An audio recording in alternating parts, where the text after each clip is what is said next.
Pai, o senhor vai demorar. Hein, pai? Vai demorar, hein, pai?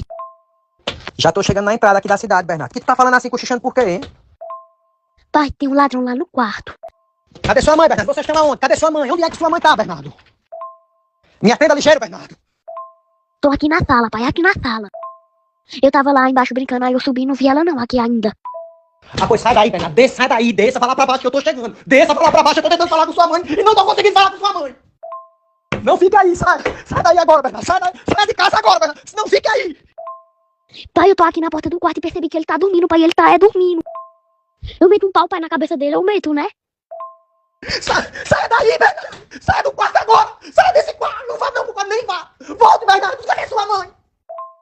Pai, ele tá dormindo mesmo, eu vou ver se eu consigo tirar uma foto dele pra mostrar pro senhor, ele tá até roncando. Pai, ele tá com aquela estoca ninja, pai.